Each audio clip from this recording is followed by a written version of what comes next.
Welcome everyone. Today we have another very important show on resilience and reinventions, and we have our famous speakers. And after a long time, Mr. Tom Rose. I get too much of call from universities, from the youth community and corporations. Everybody love him. Mr. Tom Rose, Professor Edwards, Dr. Eriks, as well as Mr. James Ed.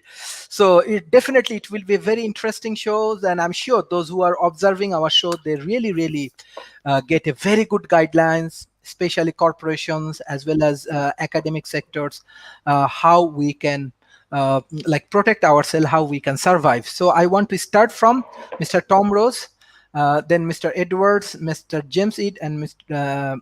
Dr. Eric. How do you want to analyze today's topic, especially resilient and reinventions? Mr. Tom Rose. Resilience and reinvention.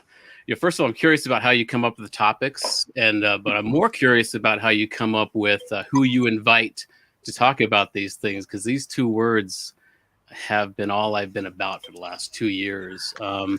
Resilience, obviously, we've all had to confront that lately with the changes that have been going on. We've had to be resilient, or die. That's kind of what we do. And with regard to that, I mean, I think one thing this pandemic has done has sped up certain trends, and it's given us a glimpse of what these trends would have looked like if we didn't have this glimpse. And so we could see we've had to be it's been mandatory that we isolate and that we use this technology, and that these trends have been sped up. And so we've seen kind of the extremes of that when you have to do it. And so in a lot of ways, that's how we've been resilient. We've seen these trends come to merge quickly. We've seen the worst versions of these trends. We've seen how nefarious algorithms can be. We've seen how we miss physical gatherings. And so I think it's one of the silver linings of this thing has been that it's given us a glimpse of what these trends would have looked like if they were just to unfold organically over time. And we know now what we don't want. We know what the extremes of having to do these things are. So that's how I think we have been resilient as human beings in general. And we've all had to reinvent ourselves in a way. Some of us will be able to go back to some standard of normal, but most of us have to reinvent ourselves, not only because of the pandemic, but because of these trends that have been sped up with AI and automation. And so we are having to look again at what's important. We're having to step out of the cog of being in the industrial age and figure out how to forge a new economy. And so it's a really important conversation. I look forward to what these guys have to say about it with regard to a macro view. But personally, I've had to be resilient. I've had to try to reinvent myself in the last couple of years. And I think we're all doing that on a societal level. Thank you, Mr. Tom. Professor Edwards, how do you want to analyze today's topic? And beside that, there are many questions from university about your think tank. Like if you discuss some points about your think tanks and Sure. Yeah. First of all, I want to associate myself with Tom's remarks. I completely agree. I'm kind of doing the same thing. Before the pandemic, I was working for another think tank, and they had financial problems. And so I could either look for another job, which of course there weren't many out there during the pandemic, or I could just say, I'm going to start my own organization, the Human Achievement Alliance, which you can go on and look at the website. But let me say a few words to frame the discussion of resilience. We are, as Tom has indicated, in an exponential age. Technology, with the Industrial Revolution, there were decades and even centuries for labor markets to transition from older approaches to newer approaches, for businesses to emerge, for new workers coming into the economy to train themselves in the skills that were necessary to meet the demands of the Industrial Revolution. With exponential technology, things move so much faster. This conversation that we are having right now would probably not have been possible 10 years ago. It's because of the technology that we can have this wonderful conversation, that people in the United States and Malaysia and India and Bangladesh and everywhere else can have this conversation. and even more is coming, especially with biology, biohacking, genetic engineering. Healthcare could completely be revolutionized. What this means, of course, is that companies have to be resilient. We have to have entrepreneurs coming into the market and saying, we can't do it the way we've done it 10, 20, 30 years ago. We have to look at what the trends are and try to surf the trends, so to speak. Institutions that are not businesses have to be resilient. In the United States, for example, the university system that served us so well for a couple of centuries is really breaking down. It's not no longer an incubator for the most part of new thinking and so forth. It's become very, very stagnant. And while workers need retraining, for example, in this country, and lifelong training, the universities simply aren't providing that. The education system in the United States is not providing that. And this is the case, I know, in other countries. So our institutions and our social arrangements have to be more flexible so they can be resilient. And of course, finally, we as individuals have to be flexible and resilient. And that's the state of mind. In the past, because of the various ideologies and ways of thinking, Marxism and so forth, people have thought of themselves, well, I'm a worker, and then there's the manager, and there's the capitalist or the investor, and so forth. Those are all artificial and phony distinctions. We are all the entrepreneurs of our own lives. We are all the investors in our own talents. We are all the managers of our own time. So more and more people have to think of themselves that way. My organization, then I'll turn over to my colleagues here, the Human Achievement Alliance, was meant to try to spur a new value focus, or really a value focus on what has carried the world for the last couple of centuries. And that's the notion that the human mind, science, the applications we make can improve our lives as individuals and can improve society as a whole. We all want to live in a society of people who have similar values, who are creative, who are imaginative. We can benefit from being with them. And unfortunately, in a lot of countries, and sadly the West, we see kind of more of a focus on I'm a victim, or things are bad, and let's just focus on the good old days, which in many cases were not so good, depending on who you were. And so what I'm trying to do with this organization is highlight achievement, for example, to create a Human Achievement Day. So we can all talk about, especially with young people, about how did the technology come about that we can do this? How did we go from a situation in a century or so ago, the average age, even in industrialized countries, was only 50 or 60 years old. Today, it's in the 80s. How did we get to that point that people can live so long? How did we get to the point where, it's terrible that several million people have died of the pandemic. But if you look back a century ago at the Spanish flu, was it 100 million, something like that? It was just an incredible amount because medicine has progressed. I want to infuse creative people across the world of what can be done if we apply ourselves, and that we think of achievement as a framing issue of our lives and of our societies and what it takes to do that, to be optimistic, to replace, certainly in our cultures in the West, the pessimism and the nihilism and the anger with optimism and with purpose and with joy and achievement. And if we go out with that mindset, we can do anything. We can transform the world. Thank you, Professor. Mr. James, how do you want to analyze to this point? And beside that, I know that you have a good projects even in Africa with your foundations. So if you want to share your recent projects with our audience, you can. Thank you, Sharif. And I just want to start by thanking you for having me, because I've always learned something on your shows. And sometimes I'm actually inspired, as I've already been this morning. I'll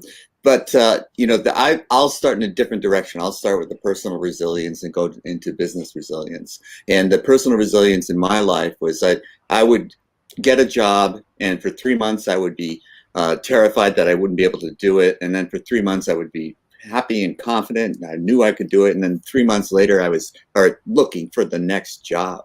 So I was constantly reinventing myself until I got a skill set that was valued in the marketplace. And then I could pick and choose where I worked. And then that was an inspiration to me and to others, is you start with yourself, build your skill set so that you are of use to society. You are of use for others. And so I think that is start with yourself. Now, when it comes to business, business has to be resilient. And before I get onto that, I want to say that I just want to double down on what Professor Edwards was saying, that it used to be that the grandchild had pretty much the same experience as the grandparent, and they could understand each other. And my niece's world is different from mine. I don't understand things that she experiences on a daily basis. So there are things that are accelerating. The pace of technology change is not just going in this direction, it's going way up. It's a hockey stick. It's going like this and then boom, way up. So, how do we deal with this pace of change? Because we cannot do things the way that we used to do. And when I was first getting started in a leadership position in business, it was one of the things that was trained to me is the first person that said, but that's the way we've always done it, was the first person you had to get rid of. And that was the mindset that you did not want. Do it the way we've always done it. We have always been presented with new challenges, and we have to rise to the new challenges. And this COVID pandemic has been a remarkably concise example of that, but it's constant change now, with or without the pandemic. And so companies have to be able to say, the old way no longer serves. What is the new way? So you have to have people who can think and see something that is not yet there. And that's the Don Quixote message. Don Quixote would see a windmill. People would see a windmill, and he would see something that he had to charge with his spear. And it was that kind of thing. It could be madness. Maybe you're seeing something that is not there. Maybe you're creating something that you're solving a problem that doesn't exist. But more, as likely as not, you're seeing a solution that just has not been developed yet. And if you have the confidence in yourself to develop that solution for the problem that never existed before, it is a novel problem. This is a novel virus, but there are novel problems constantly now. And the rate of change is accelerating. So we have to be in the mindset of, let's think outside of the past and into the future. Let's see what could be rather than what is. Thank you so much for having me on. Thank you. Dr. Eric Du, you are also expert for tech startups, and you also provide many guidelines and support many startup around the world. Even from Asia Pacific, we are observing in COVID situation, they have a lot of challenges. They have a lot of problems. What the analysis you have, how they can be more resilient in COVID-19 situation? So thank you for inviting me to this talk. Challenges are wonderful. I think challenges are what wakes us up in the morning, is what keeps us up at night sometimes as well. But it is exactly, it's what makes humans humans, I think. Frankly, I think it's also what makes animals or any living being what they are. It's the challenge is to figure out what it takes to survive, what it takes to grow, what it takes to thrive. And I feel that challenges are opportunities. People see challenges, some people, I don't want to broad brush everyone, some people see challenges as a threat, something to be scared of, something to ward away. And I always found challenges to be the opportunity. It's something to tackle. And it doesn't really matter if you succeed or not, because you can always get just an infinitesimal advance. And that's sometimes just enough to give you additional insight, to give you some way of understanding something to either keep going in that direction, if you think that what you're doing is correct, or to make the change to a different pivot, to a different direction, because you recognize that what you're doing is not quite right. And every time you make that advance in one direction or another, that's called progress. And progress is what makes things happen. The opposite of progress are those who don't want to see the change, don't want to see any kind of advancement of any sort. The ones who are happy, and I think everyone else here on the panel have said this, those are the people who are saying, I don't see any changes. This is the way we've been doing things. This is the way we do whatever. And this is the way we're going to keep doing it. I remember working at companies where my boss would refuse to allow me to use the computer to type things, to enter data by typing. He wanted me to write things on the paper, hand it to the secretary, and have the secretary type it onto the computer. And I got through my Ph.D., my thesis, typing my thesis. I typed my own thesis myself rather than the old way, which used to be that the graduate student would write things on a piece of paper and hand it to the secretary at the math department. This is a math PhD. Hand it to the secretary, and the secretary would type it up. Because mathematicians were not good at typing, and they were barely good at writing. It was like incomprehensible. And what happens there is that you would spend this cycle. The cycle would be, you write, you hand it to the secretary. 2 days later, they hand back a typed version. Then you would go in there and you would mark it, you would edit it and mark it and correct all the mistakes that the secretary did, because secretaries don't know math. They don't know how to write math symbols. And so you have to go there and correct all these things and hand it back, and then 2 days later come back. So you have this 2-day cycle. And during that 2 days, I don't know what they do, because I can't figure out how I can maintain my knowledge of what I wrote and understand what it is when it comes back 2 days later, because it's like somebody gave me a completely brand new piece of paper and I have no idea who wrote this thing, despite the fact that it was me, And so I see James there nodding his head because he knows exactly what I'm talking about. And so my boss, when I worked at this company, wanted me to do it this way, and I can't think like that, I can't think like that. And I desperately needed to actually type it in. Otherwise, I would just forget what I was trying to do. And that was sort of a clash of cultures. And, future forces you to do a certain way. And you can't be doing it in a different way because it just doesn't work. My hands, my fingers is what thinks. It's not a pencil on paper is what thinks. It's what my fingers that causes thinking. And this is the way the future is. This is the way kids are doing it. They're texting, and they're thinking faster, and they're texting faster than some of us can think, on our keyboards.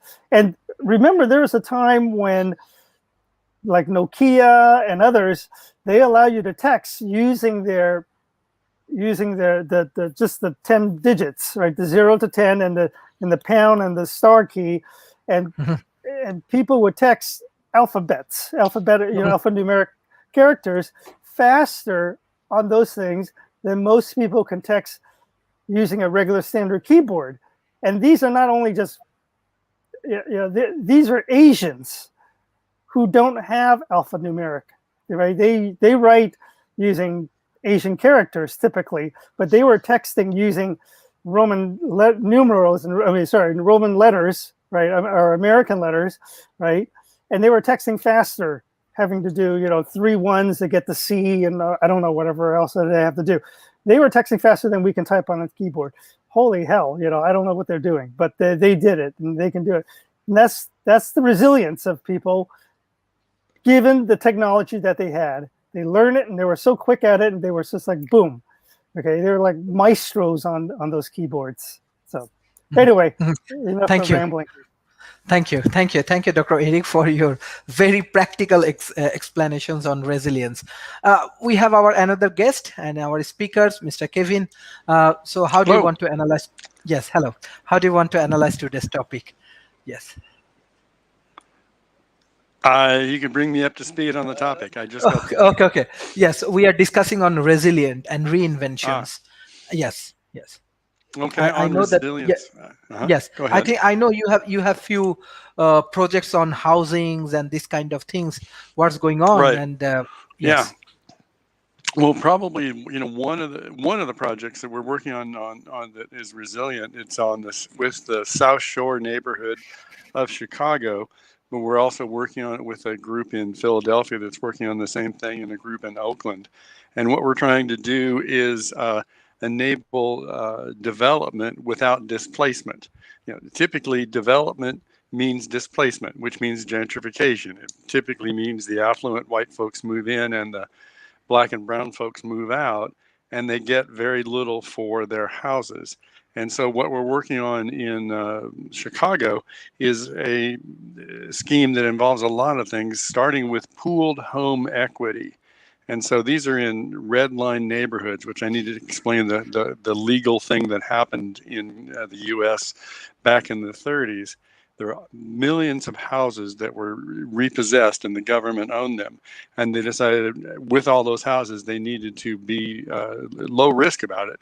And so they created red lines around black neighborhoods and brown neighborhoods, and you couldn't really get a mortgage there. So mortgages there are still really undervalued. And then there's been a cycle of downward devaluation of those houses because of that first decision. There were also yellow line neighborhoods, which in Chicago and other places marginalized Eastern Europeans, and they were able, both Polish and Irish Catholics, to be classed as white and then get better mortgages.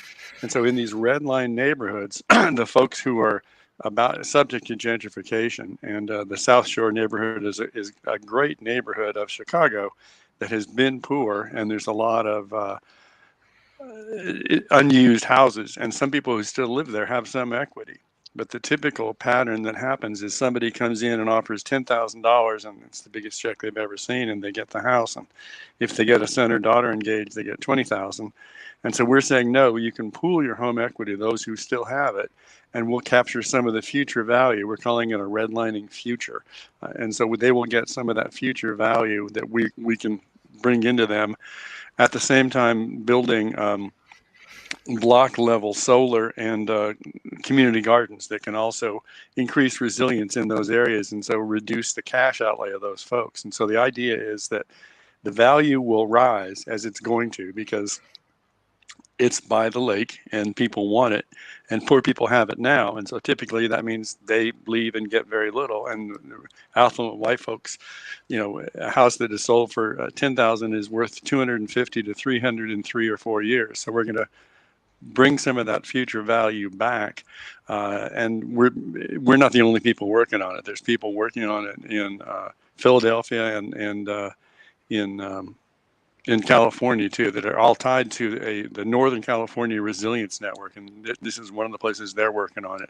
But resilience is this combination of interdisciplinary things that support people in the midst of a shock. One of the shocks is gentrification, which means the value goes up, poor folks leave, and they get very little, and affluent white folks move in. So that's a shock we're trying to mitigate in multiple places. So let the value raise, but keep the people there getting some of that value. And then also do collective gardening and collective solar, and then collective gray water gathering, and a whole lot of other things that make the houses safer and cheaper. Along with that, we've got folks buying whole blocks of houses. It's buying collectives of African Americans who have often been, the first black person here or the first black person there, and they want an African American neighborhood for their kids to raise up. So that's called parity homes. And they're by having 30 people buy houses together, they can transform a block, and they've raised a couple $1 million. So a lot of this is mobilizing latent community capital. And some of this is the equity that's still in those homes that you can get by pooling, and pooling it means you can bring in and use it as a down payment for new folks to be your neighbors. And the other is people buying collectives together. So those are two places where resilience, you have to have some philanthropy around it. You have to have the permission of the government. Government doesn't have to help you, but they have to get out of the way with zoning. And they can come in when you have a solution, but you never ask government to provide a solution. You ask them to come in when you have a solution that the people have figured out. And innovative patient capital. There's this phrase, catalytic capital, and there's a consortium of started by the MacArthur Foundation that a Midyar network is added to, and the Rockefeller, and they're sketching out a new kind of capital that is impact investing, and it has these 4 characteristics. It's patient, means it can wait a long time to get paid back. It's flexible, they can do new things and create new things. They're not afraid of risk, and they're concessionary when possible, or when they need to be. And that means they can get paid less for the social benefit of the thing. And so we're trying to attract catalytic capital, and faith-based groups are often the ones to do that. There's a thing called, in the US, we call nun money. And it was Catholic women's religious orders that started things like Root Capital or Shore Bank or all those things. And they're some of the first in on these new housing things, because nun money is patient, flexible, concessionary, and willing to risk. So those are 2 things around that and the risk is gentrification and white folks moving in. Thank you. We have our another friends, our climate activist, Mr. Alex. So Mr. Alex, can you hear me? How are you today, and how you do want to analyze today's topics, resilience and reinvention? Mr. Alex.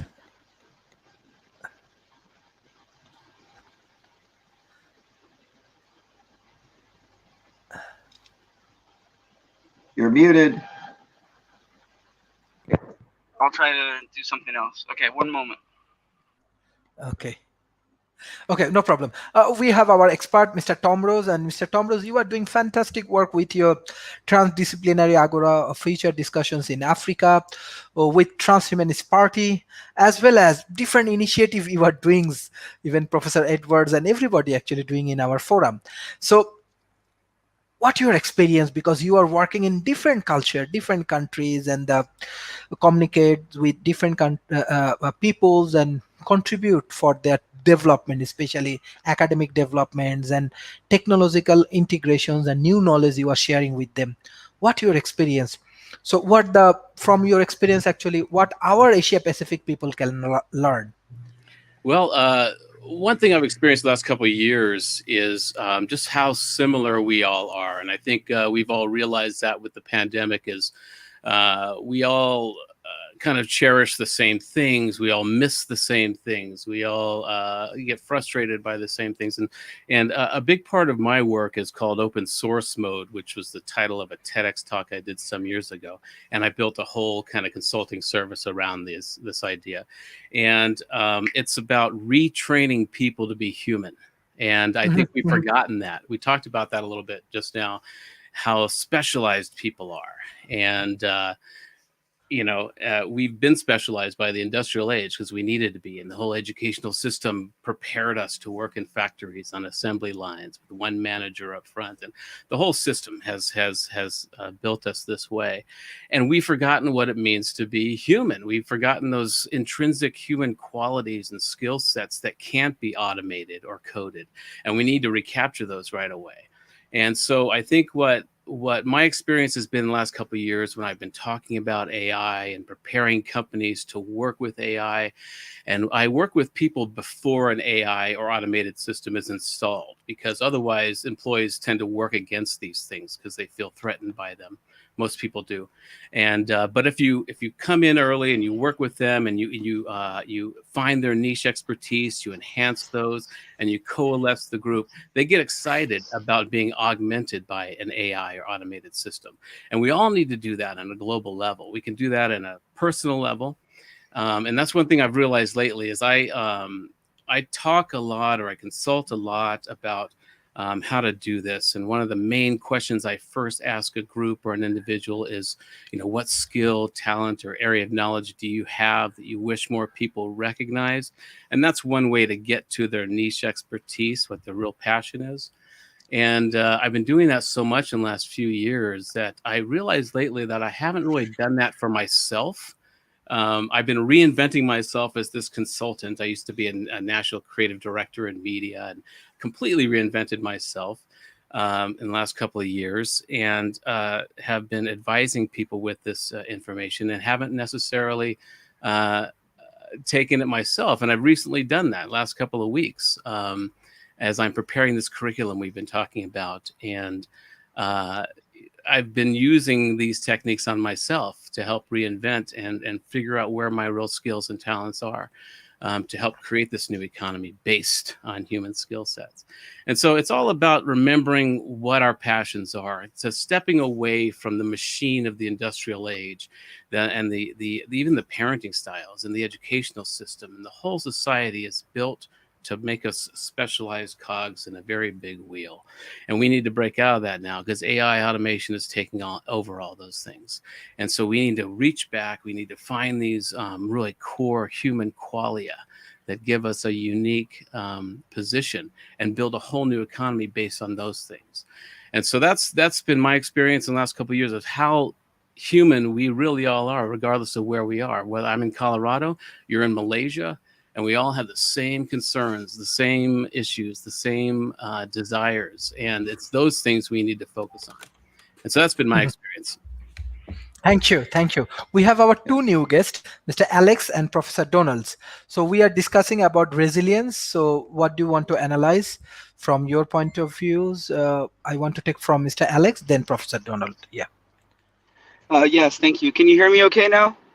Yes. Do I got audio? Okay, apologize. Technology. I could hear you, but for some reason the mic was off. Yeah, to begin with this topic, I have been listening from close to the beginning. So thank you for another great discussion.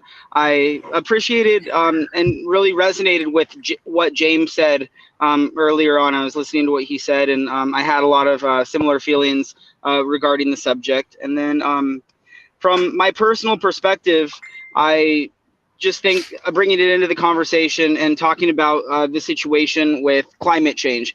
I mean, our society has to adapt very, very, very quickly. Like, we have to adapt faster than we've ever adapted in human civilization to the threats that we're seeing, to the disasters, the superstorms, to sequester carbon from the atmosphere. And we just have so much work to do so fast. And we have to adapt. And of course, we have to be resilient. And there's a big correlation between resiliency and sustainability, because if you're not resilient, it's not sustainable. From my experience doing disaster relief over the last 2 decades, I know I've mentioned it in other shows, so I apologize, but I have been through 7 hurricanes now, and I've covered the aftermath of 5 hurricanes. I've also been tornado chasing. So when it comes to superstorms like that affect different places around the world, cyclones, cyclonic activity, or just closer to the East Coast and the southeast, I continue to see these major superstorms destroy and devastate communities, just completely obliterating. I've never said that word before. Or just catastrophic damage. Okay, everything's destroyed, and then they're like, we're going to rebuild. We're better than this. We're going to be strong. We're going to be resilient. They rebuild. Great. That's wonderful. And then everything gets just destroyed again. And then they're like, okay, what do we get? We're going to rebuild again. And then it gets destroyed again. It's like, it's not sustainable. And they keep doing this. And it's just ridiculous. I mean, yeah, it's great to be resilient and, to be perseverant, but when you live in a hurricane prone region, I mean, and we just like have to learn from our mistakes. At some point there's like a time where you what's that called? You accept your losses and then you adapt. So we're having a difficult time adapting. I've even seen this in even though the likelihood of this happening is really unlikely, I've seen this happen with tornadoes, where someone loses everything, they rebuild a home, and then another tornado comes. So it's just, this is so bad for the environment. I mean, when all of this stuff, I see a lot of times it doesn't even get recycled and separated from wood, from chemicals, from recyclables. It all just goes in the landfill. We can't just continue to like rebuild cities. I mean, this is just crazy. And the way that we're doing this is because these people, a lot of them have insurance on these homes. So then they get this money and then they just like rebuild, but it's not sustainable. So there's ways that we have to adapt and ways that we have to be more resilient. But then when we are resilient, we got to do it, from a sustainable perspective. And I've seen the same thing with forest fires. You lose a house in a forest fire doesn't mean go build another wood house in the forest to do the same thing. So I do love hearing about a lot of resilient communities and resilient projects that a lot of the hippie type people are doing. Regenerative agriculture, communes, communities. They're working on a lot of really cool projects that I value and respect. And then I wrote in my notes that nature is resilient. I mean, if we see how ecosystems continue to rebuild, and we continue to take from from nature, from the forest, from the oceans, and they've been resilient. But again, these systems can only be so resilient. If we take too much, and that's what we're doing, we're taking way too much from basically mostly resilient system, but there's only so much that we can do.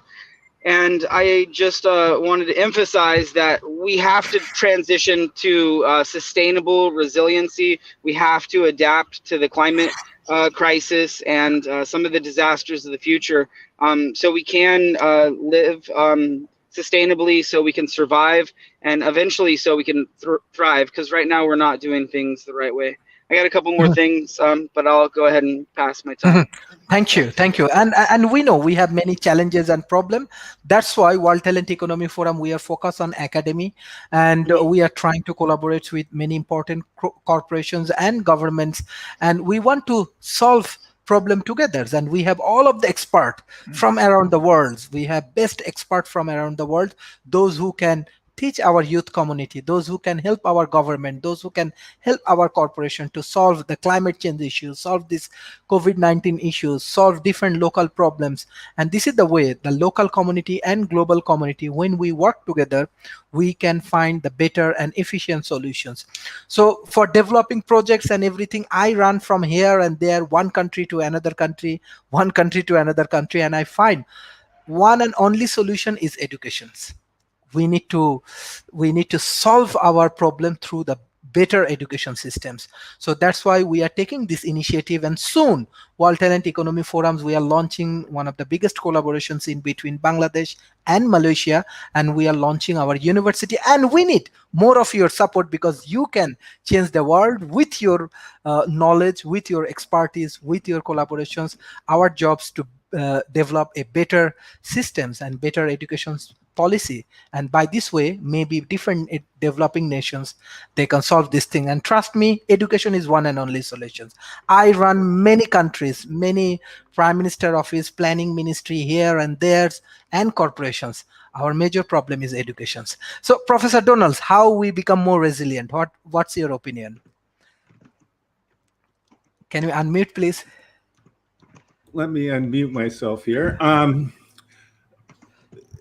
You have to think about it at different levels. I mean, there's personal resilience and social resilience, and you go up to a lot of different levels. And what makes resilience so difficult is that human beings are basically creations of their own social environment.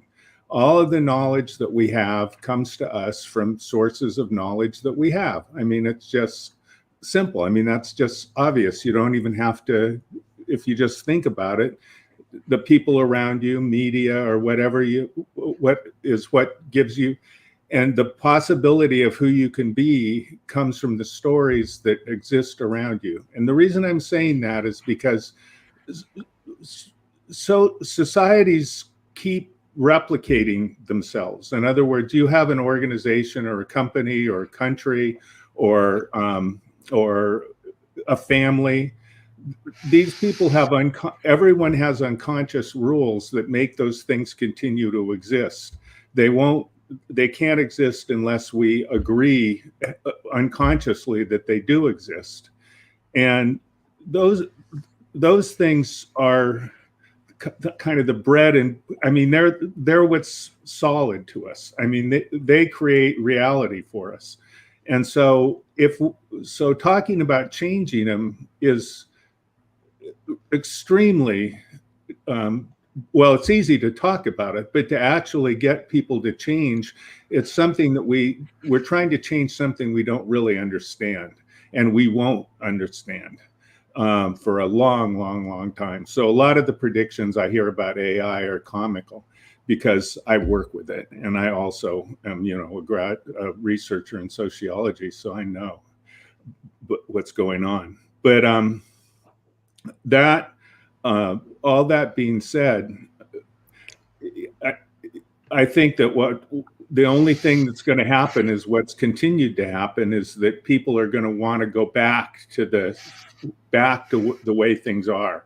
The social structures exist for generations and generations and generations. So the world, the only thing I can think of that can actually make a difference is for each person. Like, how do you get to be your own self personally resilient? And in the end,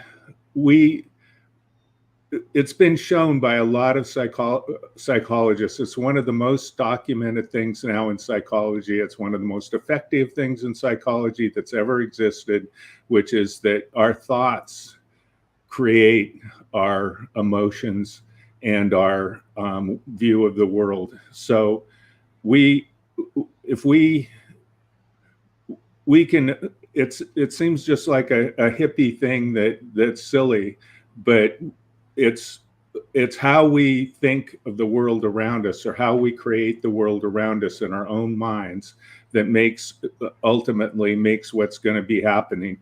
And so, a simple example is just, if you can get up in the morning and you decide everything's awful and everybody's awful, you're going to go around and everybody's going to relate to you in a negative way. And there's a self-fulfilling prophecy. I mean, this is just one level. I can talk about this more because I got to pass it on. But if you train yourself to interpret things in ways that are positive, you can, and you believe that you can do things that make changes. I mean, that you can believe in another reality. That's what leadership is. That's what winds up happening for people to be able to make personal change, and that personal change can ultimately radiate out and become social change. But so I'll talk about that maybe more clearly after the coffee is kicked in. Thank you, Professor. Thank you, Professor. Professor Edward, I know that you want to share many important things because you've done a lot of research and many interesting things in academic sector. Well, yeah, I could comment on a lot of things. And by the way, one of the things I agree with all of my fellow panelists here is the importance of being optimistic, of trying to look inside of yourself first and foremost, because that's where it starts. We have social institutions and public policies that we need to change, but it does have to start in here. We do have to be optimistic about our own world and about ourselves. So I want to concur that I think we do have a complete agreement here. The one thing I would say is to keep systems open as possible if you want to really have resilient systems. Now, for example, and be critical. I have some issues with the discussion here about the environment, and specifically, there's a difference between wanting to deal with real environmental problems that harm human beings and a lot of what I consider misinformation concerning global warming. And I've looked at the data and I've gone over it, and I often post about this, and there's by no means a consensus at all about that. So what I say is that's not try true. to That's not true. It is true. It is true, and I can give you the citations. I can show you exactly how some of these ideas of consensus came about. And I don't want to stay on with this disinformation. I'll be back later. But anyway, but what I want to do, I agree. I'll stay on the show, but I want everyone to know that I don't agree. Okay. I don't agree. Please. He's just bullshit. My He point- comes from an organization that's paid to say stuff like that. I offer, guys. Please. Part of what I'm trying to do is say we have to discuss these things We have to look at evidence. And it's not only for environment and climate, by the way, it's for every other thing. I have a lot of criticisms of our social institutions in this country. And in fact, I think many of them have broken down, over the last, especially number of decades. I consider myself progressive in the true sense of the word. I'm a humanist, basically. But what I want to say is that you have to be critical. You have to be scientific. You have to be rational about these things and have the discussion.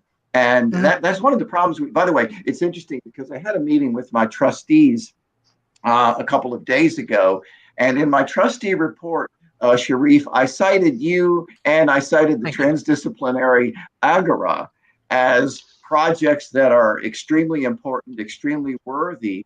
And this is very important, that the attitudes I get from the folks I've been working with in Nigeria and Africa, and I've worked with people in those countries decades ago, and with you, and the feedback I'm getting is so optimistic and so focused on, we just want to have a better world, and let's see what we can do, and let's discuss these things, and let's analyze, and let's not just be in the very narrow views of the past.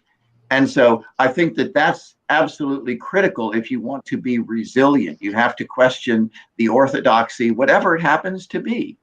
And I'm often criticized in the United States for not being conservative enough, and being too progressive, and then I'm criticized from the other side about as well. So it's kind of funny that I find myself in this middle situation. But what I want to leave everybody with is it's important to be resilient yourself. It's important to be rational. It's important to examine things, institutions, beliefs, and so forth, all across the board. Thank you. Mr. Jamsid. Yes, so I want to comment about climate change. No, I'm just teasing. I think the idea of there, right? Yes, but you are not alone in being criticized from all sides. Let's just understand that if you have an idea, you're bound to meet resistance. And so your resiliency is dependent. You have to be resilient because you are going to face resistance. You are going to face obstacles, whatever it is you want to achieve, especially if it is new, if it is novel, if it is something that other people do not understand. You are going to get pushback. And so what are you going to do? Are you going to run and hide? No, you're going to keep going forward. And that's the idea of resiliency. Whatever is thrown in your face, whatever obstacle you have to come, if there's a wall in front of you, find a way over it, find a way around it, find a way under it, or just tear it down. Whatever it takes, don't stop. Don't let others stop you. It's the idea of being resilient. Continue on if you know in your heart that what you're doing is correct. It is selfless. It is not for you alone. It is for others, for your community, for the globe. These are the types of things that we want to inspire in others. This type of thinking, not selfishness, not the ability to what can I get, but what can I give? These are the things that allow you to be resilient in the face of criticism, in the face of obstacles, which are going to come. You're going to face them. So these things are very important, but I do want to get back to the idea that there is a systemic learning, and it's passed on from generation to generation. And in the 60s, we had the saying, don't trust anyone over 30, because we were saying, don't trust the system. Don't trust the systemic knowledge of the past. We must reinvent our society and be new. Now, I don't know when it happened, but hippie became a 4-letter word. And I'm not sure that we've always maintained what was best about that kind of thinking in our society. That kind of thinking was, we can reinvent ourselves. I was president of a national charity in the United States. And one of the things I was doing that for 10 years. One of the things that always broke my heart was we would get requests from outside the United States and we would have to turn them down. So I started the Eid Foundation, which is global in nature. So I had programs in Uganda, Zambia, South Africa, Nicaragua, and I'm doing things that they didn't want to do and didn't think they could do, but I'm doing it. And why? Because I thought it needs to be done. Someone has to do it. And there were obstacles that I faced. Absolutely. And I overcame the majority of them. Some of them I'm still pushing back, but I'm confident in myself, because you've got to work on yourself if you want to change society, if you want to change the world, if you want to change anything. You've got to start with yourself first, then your community, and who knows where it'll go from there. Thanks again, Sharif. Thank you. Thank you. Dr. Eric.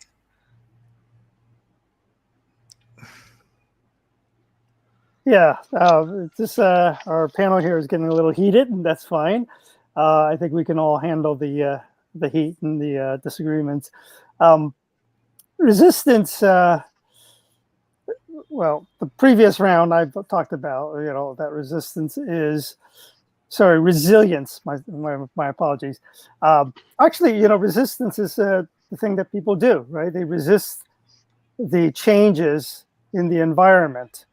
Typical. And what's interesting is that I find is that among all the different species and such that live on this planet, humans seem to be the most resistant to change compared to other animals and other plants. Plants, when their roots can't go in a certain direction, they just figure it out, and their roots will go around and figure out how to get to certain places. They'll grow anywhere, right? I mean, there are, I think I mentioned this in a previous panel talk, over in Pripyat, where Chernobyl is, places still buzzing at, bazillions of Roentgens or whatever radioactive measurement you have there. And plants are growing in buildings, okay, not just on the ground, but in buildings, literally in the abandoned apartment buildings. There are trees and other plants growing there. Animals have made homes in these places. They are resilient. They figure out how to use whatever is given to them, and they grow and they thrive and they're building. Humans have this weird thing where some humans, anyway, not all, some humans have this weird thing where they are resistant to the changes that occur, and they will, hell or high water, we're going to, like what I think Alex and others have said, we're going to build here in goddamn Miami Beach no matter what, and the waters from the ocean is lapping up in their ankles and such. And they go like, we're going to build this, and we're going to, God damn it, we're going to put that basement in there too, and there's just, they're not recognizing the situation, and so they want to keep doing the same thing. Now, for sure, there are some entities who are wanting to do the same thing for the short-term benefit of making a buck. Okay, and you can fault them for sure, because there are other ways of making a buck, but again, they are resistant to learning a different way of making a buck, and they're not resilient to trying to do it in a different way. And they're going to say, well, my job is extracting oil, for example, and if that's my job of extracting oil, God damn it, I'm going to keep extracting oil until I retire, basically, and then they can do whatever they want. But humans do have that weird ability to resist seeing the change and taking advantage of the change. That's also another thing too, is that by resisting, they're also not seeing the opportunities available when the changes occur. When the environment changes, that's the time to jump in, right?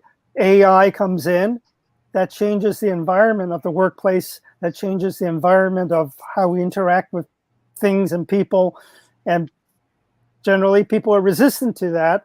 And what happens is that they don't benefit from it as much as they could. That's another opportunity wasted. So I think it would be nice if humans are more like animals and become more resilient. Mm-hmm. Thank you. Thank you. We will discuss with Professor Donalds, then Mr. Kelvin, and then Mr. Alex. So yes, I know there are different opinions. So we have to analyze it. It's not a debate, it's a roundtable discussions. So if you have a different opinions, we love to learn from each one. So I want to start from Professor Arnold. Yes.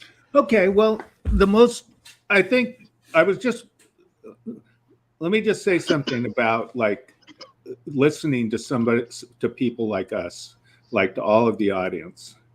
One of the things I've found that's useful to combat misinformation, and there are organizations, quite a few, that are paid basically to disseminate misinformation.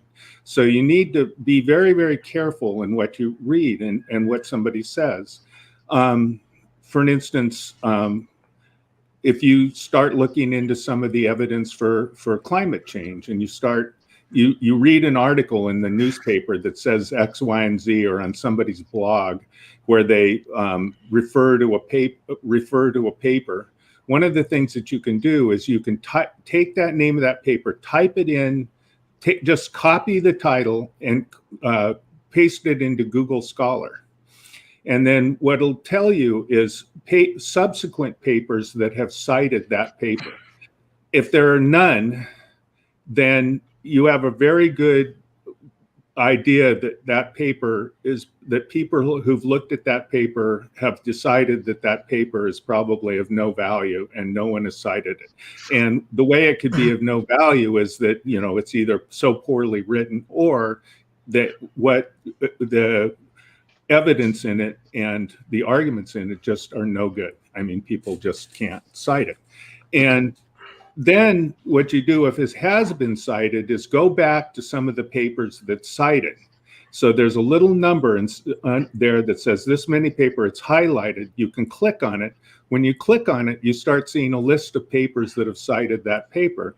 Now, go through that, and some papers you'll see that the reason that they cite them is because they have such bad misinformation in them that what they do is that people want to argue and point out why these papers are a problem.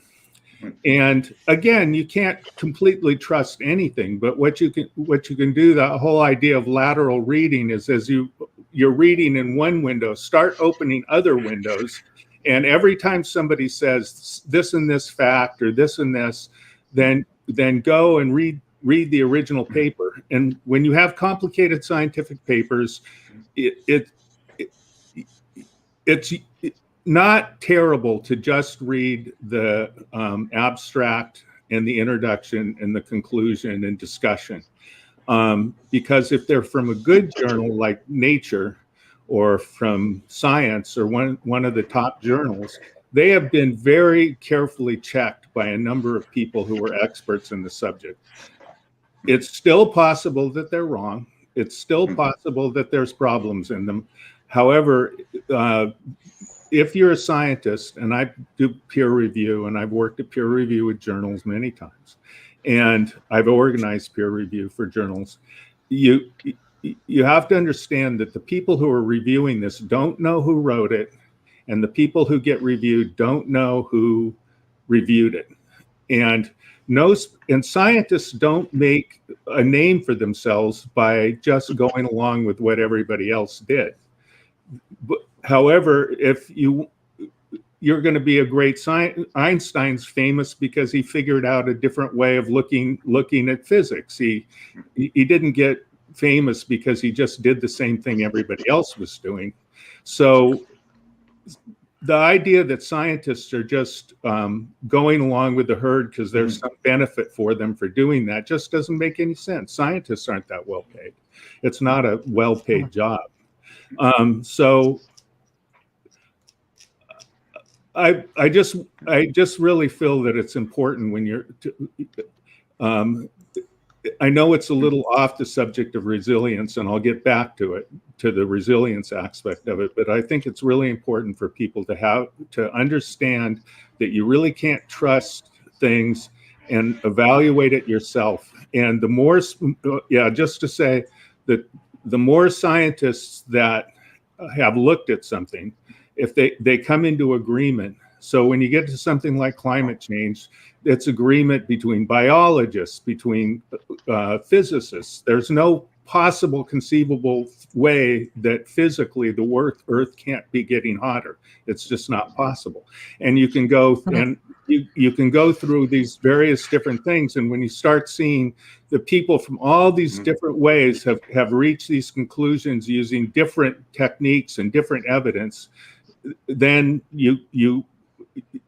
it gives a higher probability that it's something that's, quote, true, unquote. And then when you look at the sources of the people who are talking about it, look at what their oxtagor.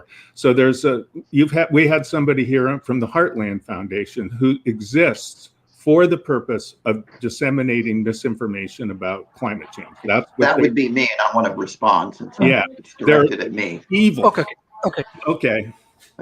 Yeah. And first of all, let me. There is an interesting philosophical issue that's brought up here. And by the way, I resent being called evil. I make my judgments based on science. I put them, and most of my, you can see, I put in the chat, citing 2 United Nations climate studies and Dr. Roy Spencer of the University of Alabama, formerly at NASA Huntsville. And so what I'm doing, and I'm not an employee of the Heartland Institute, by the way, right now. I've held these beliefs for years. I've looked at what the differences is. And I think part of the problem is that we don't argue about how many experts believe whatever, because unfortunately the universities have been politicized. That's unfortunate. I find myself fighting with people who think that vaccines are some kind of conspiracy. And that's, in my judgment, that is absolutely wrong. And I got my first vaccine, by the way, a week ago, and I'm looking forward to my vaccines coming up in another couple of weeks. But I base this on looking at data, trying to cut through a lot of the politics and the rhetoric and saying, well, what is the situation here? And unfortunately, science has become more and more politicized, which is unfortunate because I started my career I don't have time majoring in physics and astronomy. Majoring in physics and astronomy, and my whole point is this: we have to have an open discussion about these things, and that's what's most important. Is climate changing? Climate's been changing for billions of years. How much is it changing? How much of it is human versus natural processes? Take a look at page 202 of the United Nations first report on this. So my point is to have a discussion about this, sort out the rhetoric from the real stuff, and then deal with the real problems. One of the interesting things, fascinating study came out a couple of years ago, for example, that showed that because carbon dioxide has increased, so I want to talk about resilience of nature. That's a fascinating subject. I went to Yellowstone National Park one time about 30 years ago after a big fire. And what was interesting is to see all the little plants and roots coming up, after this terrible fire. Nature is resilient. So there's an interesting study came out that you can see at NASA website, where the increase in carbon dioxide in the atmosphere has caused the greening of the earth. And because of the plant growth, carbon dioxide is being reabsorbed. And so there's this natural cycle that seems to be working out very interestingly. I don't have the exact figures. You can look at the NASA study. The point is, we have an open discussion about this, and we look at the data. And I think humans are the ultimate resilient creatures on this planet, and so that's why I'm optimistic. Thank you, Professor. Mr. Alex. We are resilient. That's why Elon Musk and Jeff Bezos is trying to get to Mars, because I'm all for that. We're destroying the planet. With you guys on that one. Yeah, I'm not on that one. I'm staying here on Earth, trying to. Okay. So I liked what Edward said about being optimistic, and he was reiterating what some of the other speakers have said. But if we're too optimistic, if we just think like everything's perfect, things are not. And I'm sitting here. I agree with that, by the way. Yeah, thank you. By the way, that I want sometime, perhaps in a future discussion, we can look at some of the real environmental problems that we still have to deal with apart from the climate issue, because there really are those kinds of problems. Take a look at rare earth element mining, for example, in China. There's a real environmental problem you have, or cobalt in the Congo. Those are real environmental problems. that we should be dealing with. Yeah, a lot of issues that we have to deal with. Yeah. So I'm sitting here, and it's early. I went on a huge hike yesterday. I'm bruised. I got stung by a bee. I had ticks on me, poison oak, stinging nettles. My hands are burning from stinging nettles. So not the best morning. I'm sore and I'm tired. And now I'm in this conversation, and I have a lot of feelings around this, because I have done search and rescue after superstorms. I have moved a lot of dead bodies, and I've seen widespread suffering because of climate-related disasters. I have so many notes on this that I can cover this from different angles, but I do want to say one of my friends over the last few decades didn't believe in climate change. And my friend, he spent his whole life playing video games, watching TV, watching sports, all this stuff that is just mindless stuff. So he would know everything about TV shows and music artists and video games, but he didn't know about climate. So every time I try to talk to him over the last few decades, up until the last few years, he didn't believe in it. He would tell me that it was fake. So he actually ran one of the major pizza chains. He was an area supervisor, and I just started getting so frustrated. I just started telling him that I didn't believe in pizza. And anytime he would try to talk to me about the business, I would just tell him I don't believe in pizza. And it's just so there's this term, we've mentioned it here before, cognitive dissonance, and it kind of doesn't even really matter what I say.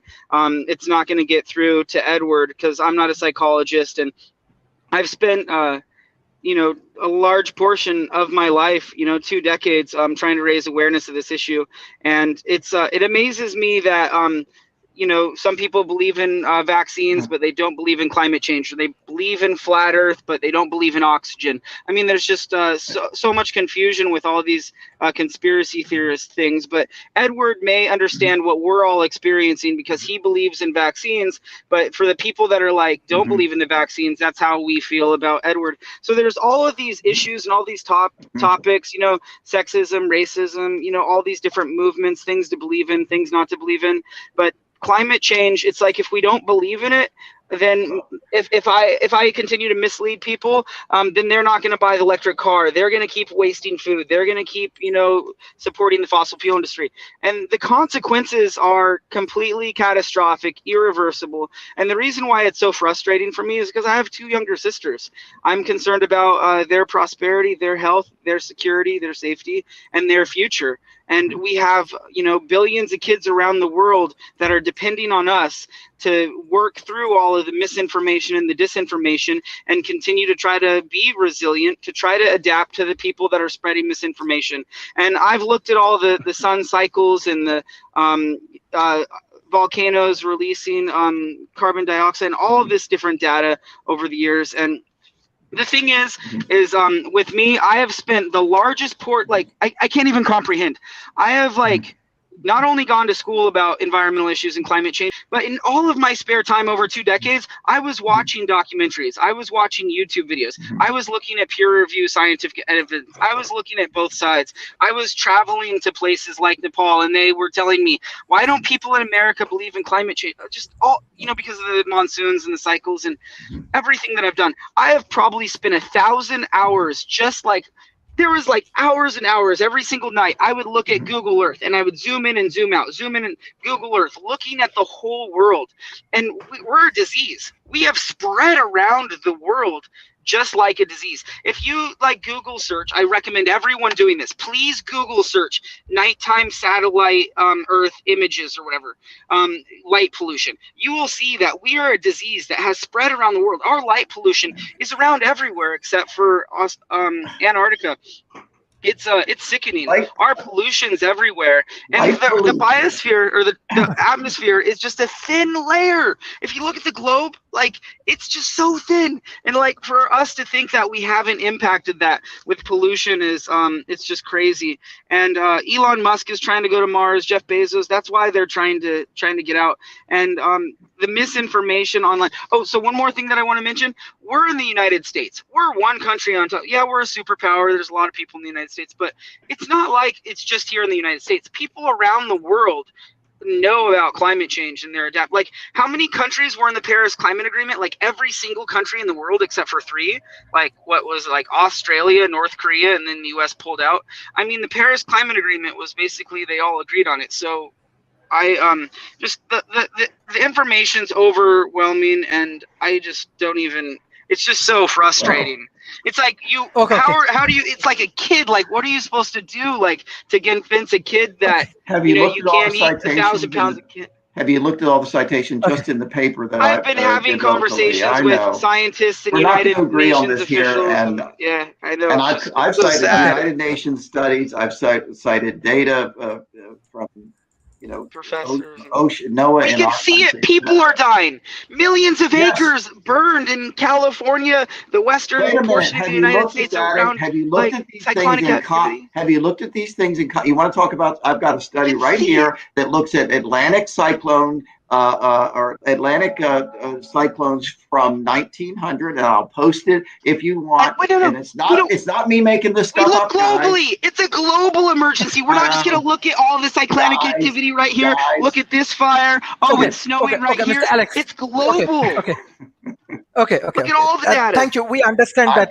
Yes, we have more session. We have more session on climate change this week. Even this week. So yeah, definitely. We will discuss on that. Now we have to go for the concluding remarks. So I directly want to go to Mr. Tom, then Mr. James, then Dr. Eric, then Professor Donalds, and then Mr. Alex, and finally Professor Edwards for the concluding remarks for today. Mr. Tom. Yeah, great conversation again. I look forward to more of these, but I think what we're experiencing when you talk about resilience and having personal resilience is good, right? We all want to be personally resilient. However, we know that we have 2 biases, basically. There's an anthropomorphism and there's a biocentrism in a way. And we are coming at all of these issues from one direction or the other. Some people think humanity, sapiens are the supreme, and so whatever works for us is good. Sure, we're killing 150 to 200 species a day with our ravenous appetites, but we don't worry about overpopulation because we've always been able to provide, or we'll just move to another planet. Humans are, this sentient sapient human superiority is one bias, and the other is seeing everything as either ecocentric or biocentric, and seeing the whole thing as a whole. And I think what we're seeing is these 2 resilient biases coming together. And one thing that's beautiful about the type of American system is, although we are split down the middle right now by these 2 biases, the system is resilient enough to diffuse these things, to share the power and to vote presidents out every 4 years or so, and just to keep the thing resilient that way. And I think what the key is for right now, because we will never convince Edward that climate change is an urgent human-led problem, or whatever your position is, and we'll never convince Alex of the Heritage Foundation's version of things. And there's no way to bridge that divide. So what we need to do is really coalesce together, because we're coming at it from just 2 very distinct points of view, biocentrism or anthropocentrism. And by having a forum like this, or a way to talk about these things. But what's really important is to work on ourselves first, and to understand where we are most malleable, to be able to be empathetic and put ourselves in that other person's view. And overall, in this climate change issue, I don't see any reason why Alex and his generation's approach to this is not positive and progressive. Who cares? Why argue about whether it's human or not, or it's happening or not? It's a good effort, because we need to move towards sustainability. We know that there's a great economic growth with sustainable, renewable energy. We need to move towards that. Fossil fuels are not good in many ways. Why argue for them? It's status quo. It's resisting. That's how we're not being resilient. We're resisting change. We need to look at the younger people. We need to understand this is a whole new mindset. These are hive mind personalities. They're digital natives.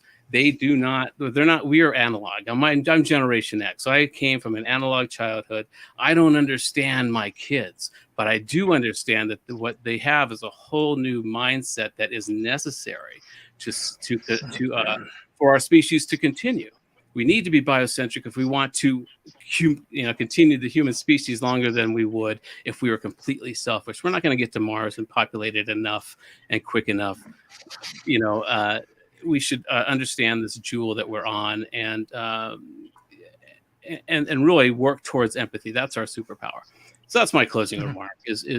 Thank you. Thank you for this forum, because this is very important. Thank you, Mr. James. Thank you, Sharif. That was great, Tom. Thank you. I don't think dinosaurs believed in global change either. I'm just joking, because I use humor to be resilient. And when we need empathy towards others, even if their views are divergent. I'm sorry, that's my alarm going off that says I need to get going. But I want to go back to the nature of resiliency starts with yourself. Work on yourself first. Make yourself resilient. Get the skills that you need to survive. And the world is changing, so the skills that you need to survive now are not going to be the ones that you need to survive 10 years from now. So you must be open to change. You can't just keep doing the same thing over and over again and expect different results. That's one definition of insanity. You must change. You must adapt. And you must be resilient, because life is not all unicorns and rainbows. You're going to find resistance. You're going to have to overcome it.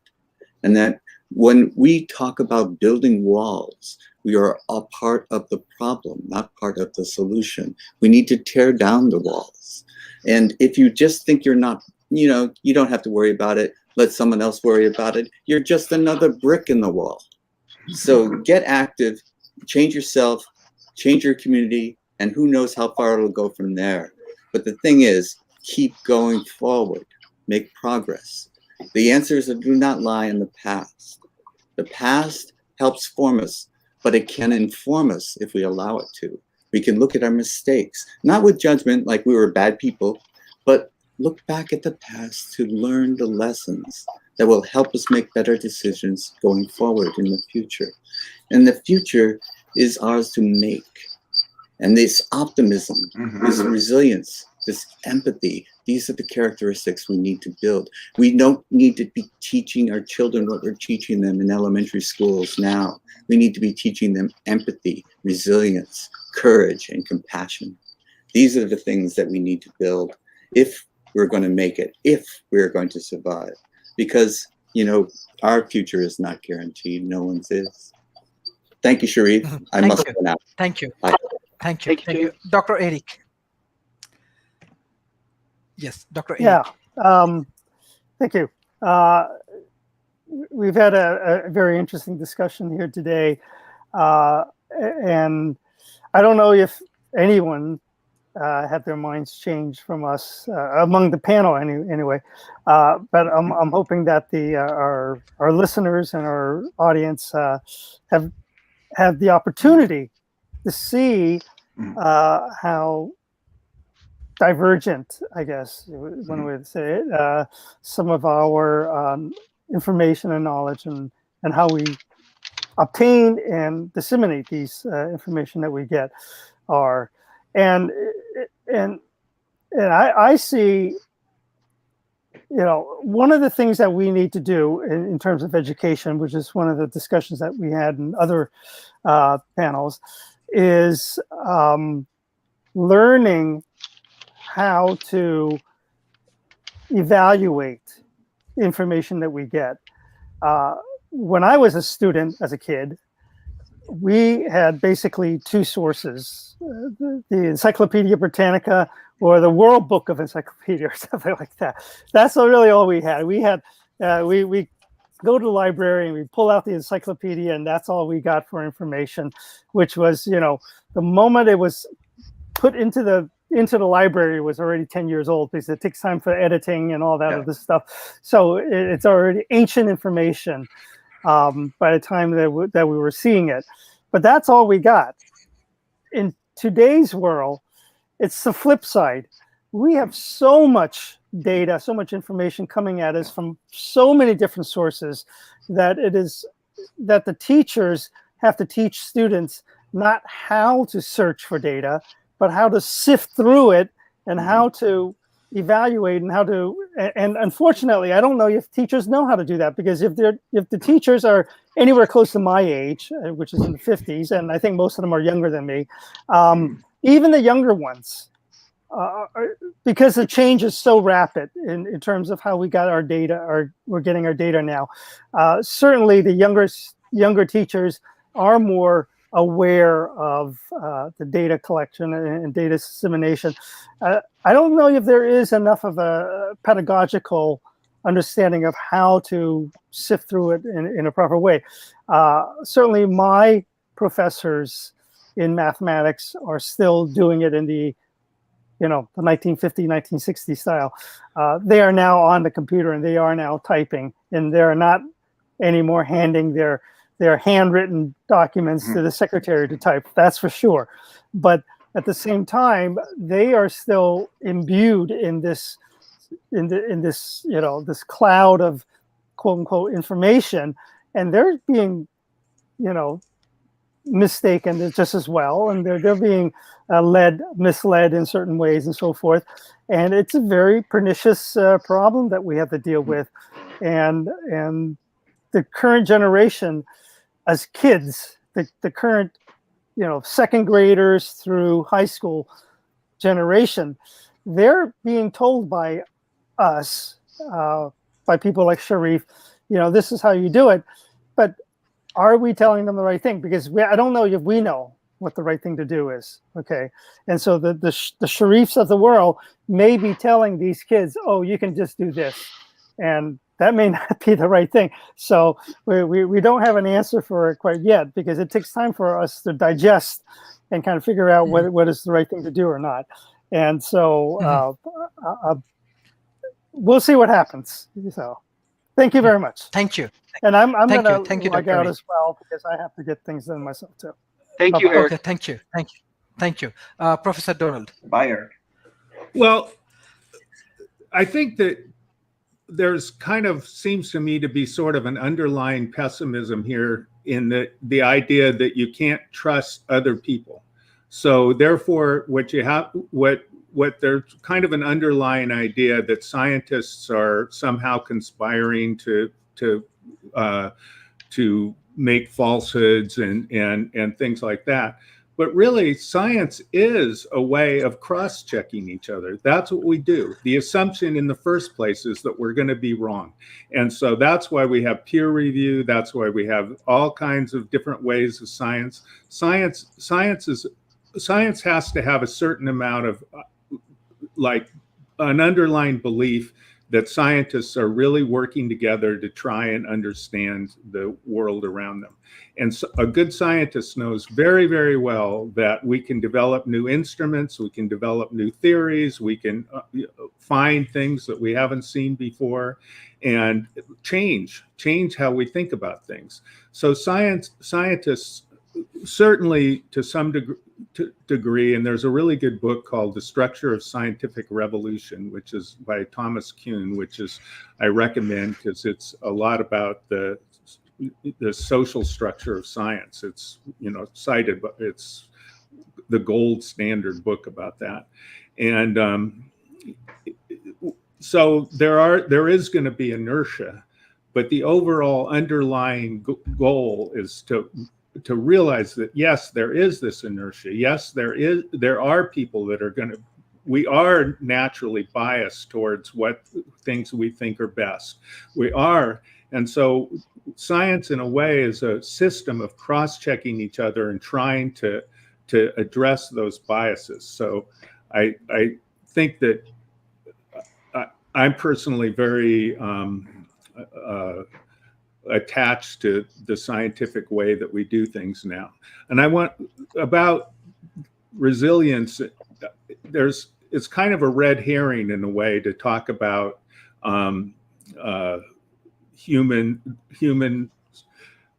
the earth isn't going to come to an end. I mean, the earth will still be here.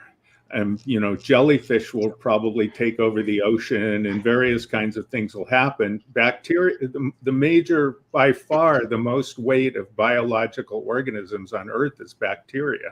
And I'm sure they're going to do just fine.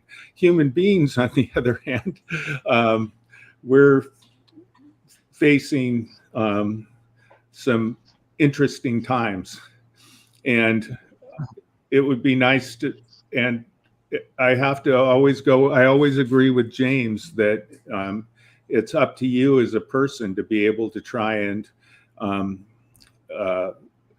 find the resources you need. But I also want to go back to what I was just saying, which is that those resources are the people around you and the people in the greater world, because you can only know a teeny amount of stuff, and knowledge is distributed across us all. The most important part about being resilient is to have good social relationships and a variety of social relationships. Mm-hmm. Thank you, Professor. Mr. Alex. Okay, well, wow, what an interesting discussion. So I have a lot of notes right here. I guess I'll just kind of conclude with this. Oh, actually, Sharif, could you please bring that image up that I sent you, the first one, the guy on the stage? Is that all right? Okay. Okay, because I really liked what Tom Ross said. That was amazing. Thank you, Tom. And I was remembered. I remembered this image that I thought kind of concluded what you said. So even if we have disagreements on climate change, and I mean, like, basically meeting someone halfway or accepting that they're in their mindset, but then realizing that we still can accomplish some things, even though it's slowing down our potential progress. So this image that I sent to Sharif reminded me of that. Is basically we can still create a better world if we disagree on the time frame of climate change, the severity, or if it was caused by human civilization or not. So I get really concerned because I do know there's a huge amount of misinformation and disinformation.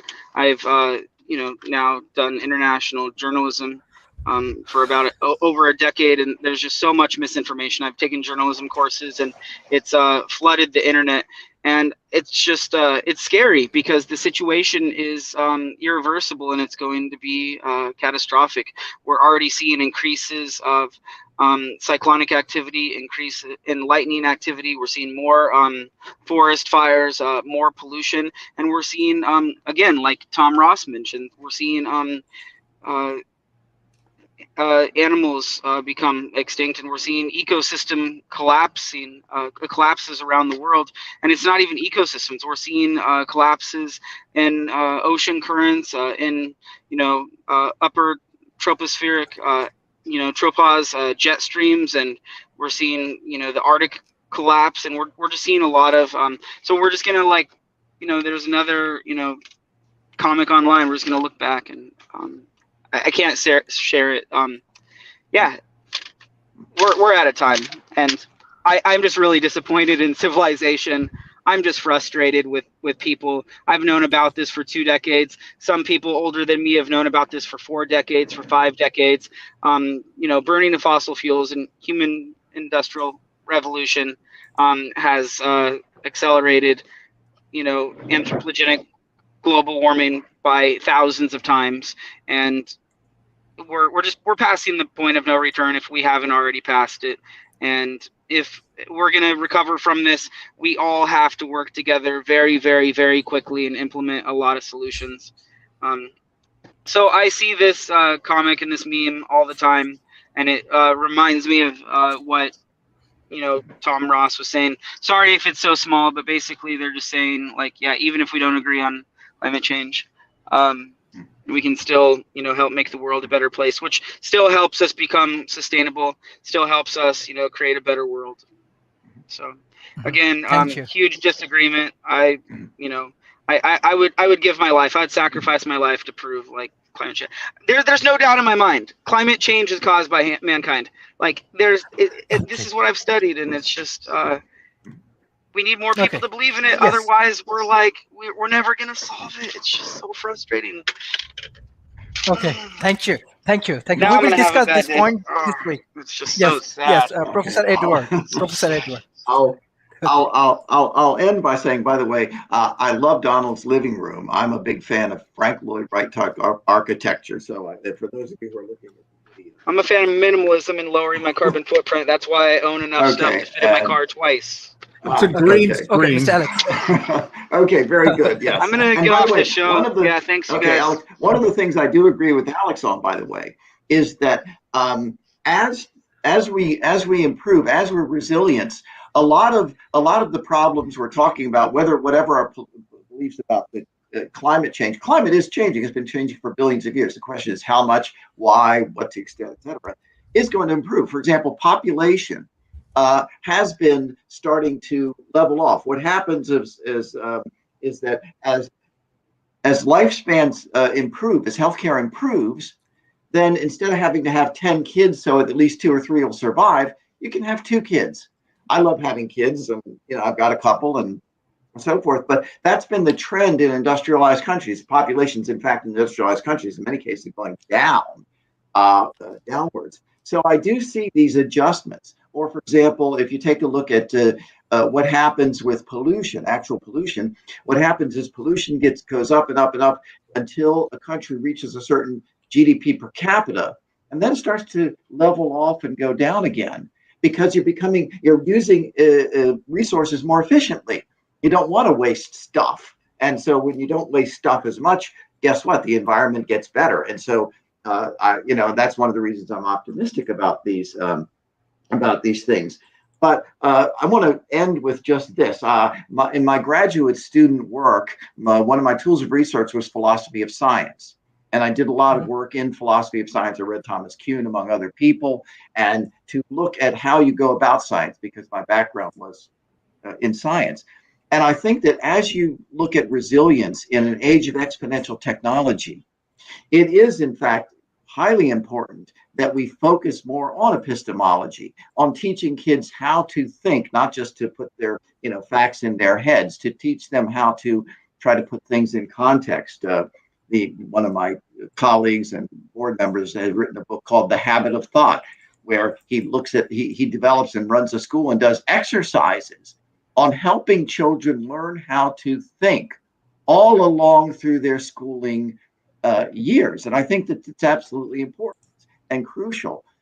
I can be wrong about things, and so can everybody else. But I think it's crucial, especially in an exponential technology age, if you want to be resilient as an individual, if you want a resilient society and resilient institutions, we have to focus more on our ability to think, to be critical, to ask the kind of questions that Don is asking. I disagree with Don on a lot of things, of course, but that's absolutely the fundamental. So I hope as we talk more about education reform, which I know is going to be other shows, that this be something that we focus on, is not just the assembly line in the 19th century version of education, but really training the mind to think and to be critical. So I'll end with that. 3 cheers for critical thinking.